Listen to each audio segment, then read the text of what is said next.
Hi, I'm Benny, and I've dedicated my life to understanding the universe, with the hope that one day I'll get the chance to hop on a rocket and see it for myself. Growing up, I was always looking up, not just at the stars, but at the endless questions they sparked. I'd spend hours wondering what was out there, how it all worked, and if I'd ever get the chance to see it for myself. This is Space Bites, where I take the overwhelming, mind-bending world of space and break it down into small, easy-to-digest pieces. Think of it like snacking on the cosmos, quick, simple, and deliciously full of wonder, so anyone can understand and enjoy it no matter their background. Why? Because every atom in your body was forged in the heart of a star. The carbon in your DNA, the oxygen you breathe, the calcium in your bones, all of it began in stellar furnaces, which means, quite literally, the universe is in you. You are the product of cosmic alchemy, billions of years in the making. The same processes that built galaxies also built you, linking your existence to the cosmos itself. There was once a very great American surgeon named Halsted. He was married to a nurse. He loved her immeasurably. One day Halsted noticed that his wife's hands were chapped and red when she came back from surgery, and so he invented rubber gloves for her. It is one of the great love stories in medicine. The difference between inspired medicine and uninspired medicine is love. When I met Anna, I knew I loved her to the point of invention. The Clean House by Sarah Rule. Hello everyone, and welcome back to another episode of Space Bites with Benny. It's me, Benny, your favorite nerd. And I honestly was inspired to make this episode titled How Love and Physics Make the World Go Around because of these lines that I'm about to read to you now. Love is the greatest vehicle for change and motivating, says New York City psychotherapist Gabrielle Kahn. The simplest and the single greatest act a person can do is to love. It's the reason for being here. I realized recently that I am someone that is very much driven by love, other than curiosity. It is out of love for people that I want to make the world a better place, and it is out of love for my family that I want to make physics easier to understand. And so I was curious to see, what other things were motivated or were created because of love. And actually, throughout history, some of the most important and beloved inventions weren't born out of profit or ambition, but out of love. In 1889, Johns Hopkins surgeon William Stewart Halsted fell in love with a nurse, Caroline Hampton. Caroline suffered painful dermatitis from the harsh chemicals used during surgery, and to help her, Halsted asked the Goodyear Rubber Company to make thin rubber gloves. Shortly after giving her the gloves, he married her. By 1913, Halsted recalled, "On trial, these proved to be so satisfactory that additional gloves were ordered. His act of care not only eased Caroline's pain, but revolutionized medicine by reducing surgical infections." Another story that I really liked was, while Alexander Graham Bell holds the patent, an Italian immigrant, Antonio Meucci, actually built the first prototype in 1849. And here I am referencing the telephone. Living in Staten Island, he wanted to connect his basement lab with his wife Esther's upstairs bedroom, because she was bedridden, and Meucci's invention allowed them to talk without him climbing the stairs. What began as devotion became a technology that now connects billions.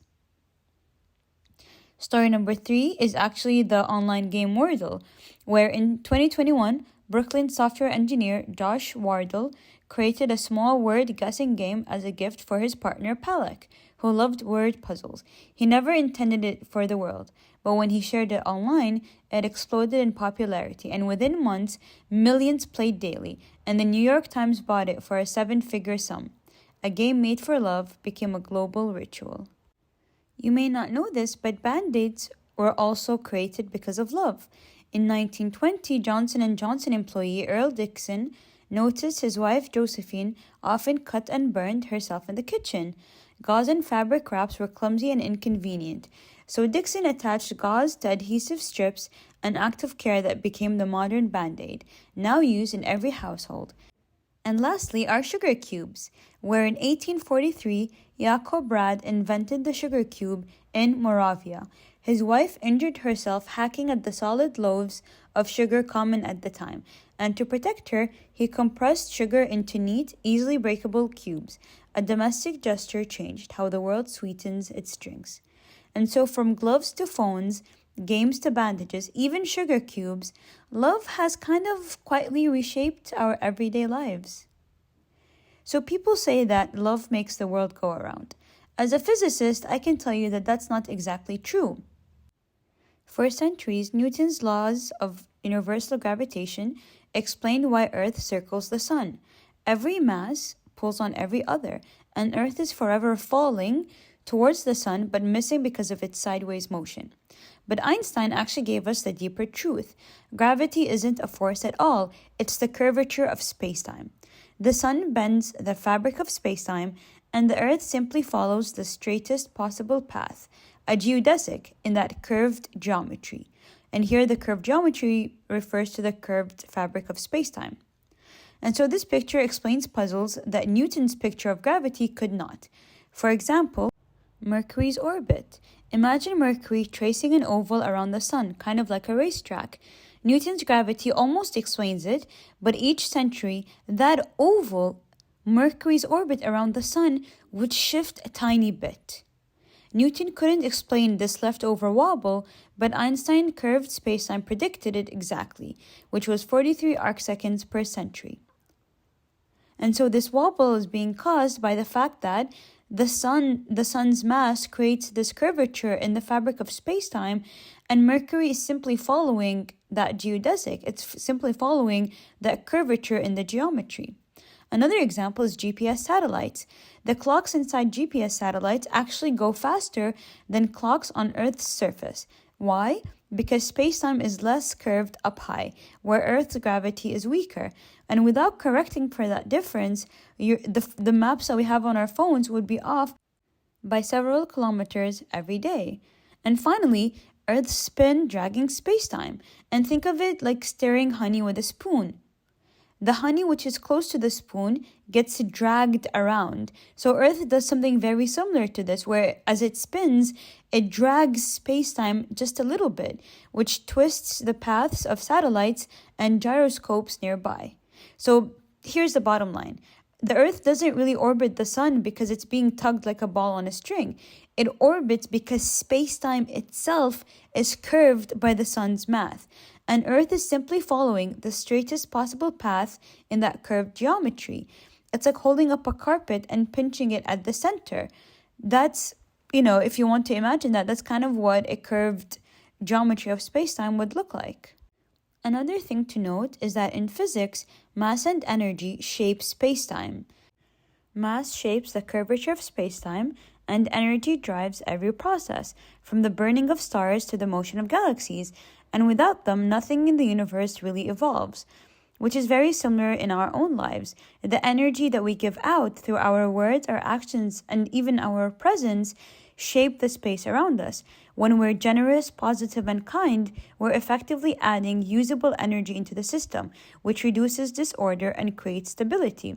And that brings us to a third fundamental concept in physics, which is entropy.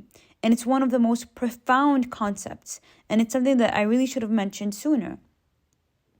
So entropy, which was first introduced by Rudolf Clausius in 1865, and it was given statistical meaning by Ludwig Boltzmann, measures the degree of disorder in a system. It measures the degree of chaoticness, I guess you can say, in a system. So a perfectly ordered crystal has very low entropy. A gas with molecules flying in all directions has very high entropy. It's very chaotic. The second law of thermodynamics stated that in a closed system, entropy will always increase. So in a system that has no heat or energy exchange, entropy will always increase. Chaoticness will always increase. Ice melts, stars burn out, and galaxies drift apart.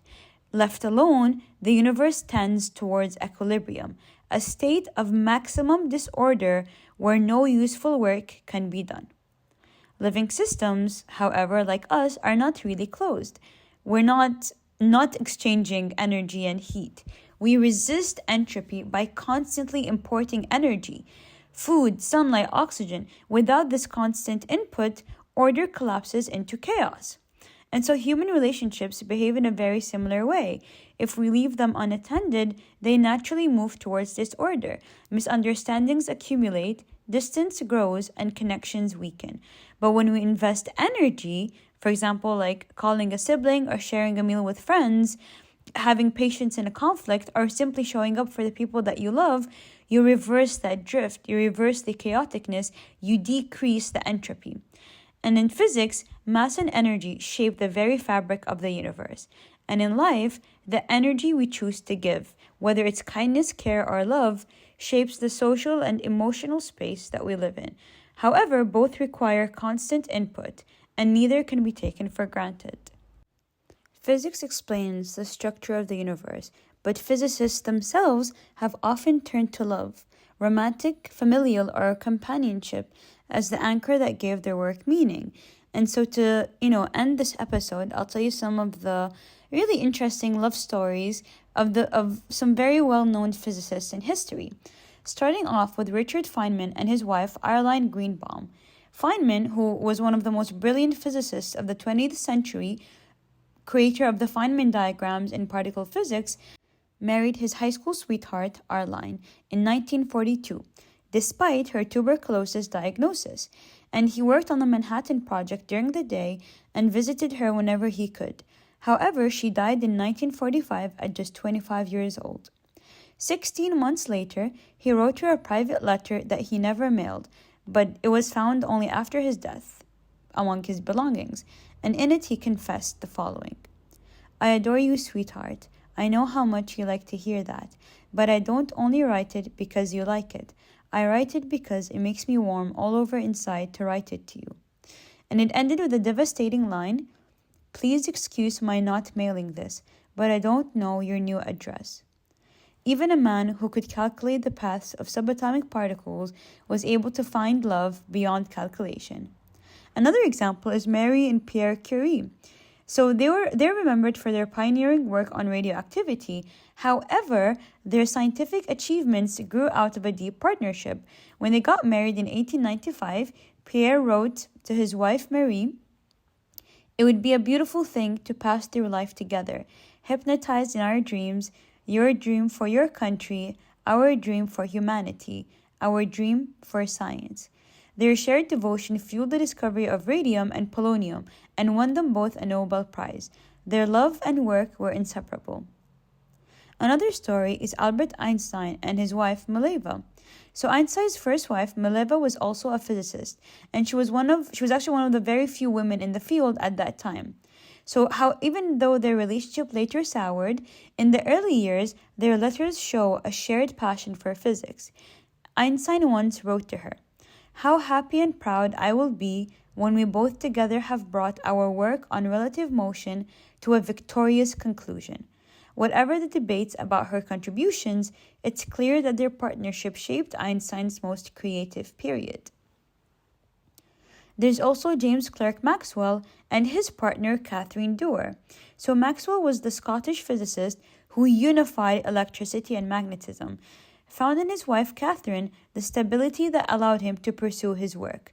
And so the two were inseparable, and colleagues remarked that Catherine provided an essential balance to his restless intellect.